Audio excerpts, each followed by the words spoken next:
Margaret Thatcher's greatest achievement. Margaret Thatcher, the former British Prime Minister who died in 2013, was a divisive figure in her own country and abroad. She was admired by some for her strong leadership, economic reforms, and staunch opposition to communism, but despised by others for her harsh policies, social inequality, and disregard for the environment. However, one thing that cannot be denied is her lasting impact on British politics, especially on her main opponents, the Labour Party. Thatcher's three consecutive election victories in 1979, 1983, and 1987 left Labour in a state of crisis and soul-searching. The party had lost touch with the public mood, which had shifted away from the post-war consensus of Keynesian economics, welfare state, and nationalized industries, and towards a more individualistic, market-oriented, and entrepreneurial society. Thatcher's reforms had unleashed a wave of privatization, deregulation, trade union curbs, and tax cuts that transformed the British economy and society. Labour's response to Thatcherism was initially to move further to the left, rejecting her policies as neoliberal, unjust, and unsustainable. However, this strategy proved unsuccessful, as the party was seen as outdated, divided, and irrelevant by many voters. Labour's manifesto in 1983 was famously dubbed the longest suicide note in history by one of its own MPs, Gerald Kaufman. The party suffered its worst defeat since 1918, losing 60 seats and gaining only 27.6% of the vote.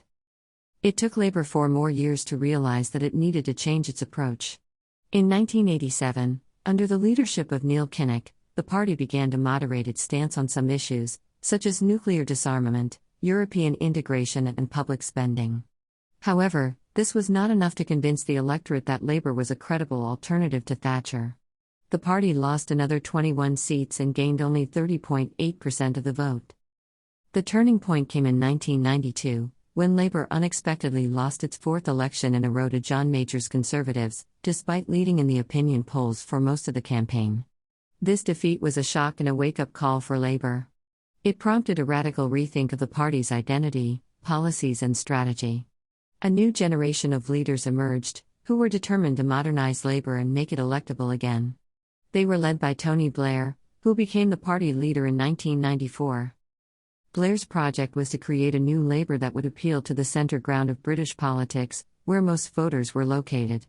He recognized that Thatcher had tapped into some genuine aspirations and frustrations of the British people, and that Labour had to acknowledge and address them if it wanted to regain power. He also realized that Thatcher had left the Conservatives without a clear purpose or direction, as they had exhausted their agenda of reforms and faced internal divisions over Europe. Blair's strategy was to adopt some of Thatcher's policies and rhetoric, while distancing himself from others. He pledged not to reverse her trade union laws or her tax cuts for the rich. He embraced privatization, competition, and choice in public services. He used slogans such as "no turning back" and "no, no, no" to signal his break with Labour's past. He also sought to emulate her strong leadership style and charisma. At the same time, Blair tried to soften some of Thatcher's harsh edges and offer a more compassionate and inclusive vision of society. He promised to invest more in health, education, and welfare. He championed human rights, devolution, and multiculturalism. He advocated a third way between socialism and capitalism, based on values such as community, responsibility, and opportunity. Blair's approach paid off handsomely in 1997, when he led Labour to a landslide victory over Major's Conservatives, winning 418 seats and 43.2% of the vote.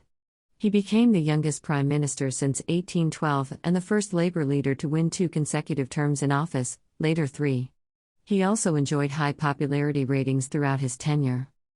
Blair's success was partly due to his own skills and charisma, but also largely due to Thatcher's legacy. She had changed the political landscape so profoundly that Labour had no choice but to adapt or perish. She had forced her opponents to change their minds about what was possible and desirable in British politics. She had made new Labour possible and necessary. As Blair himself admitted, Thatcher was immensely kind and generous to me when I was Prime Minister. Politically, certain reforms she made, we kept. I always thought my job was to build on some of the things she had done rather than reverse them. Many of the things she said had a certain credibility. Whenever I wanted to ask her for advice, she would always give it. In a genuine, spirited way.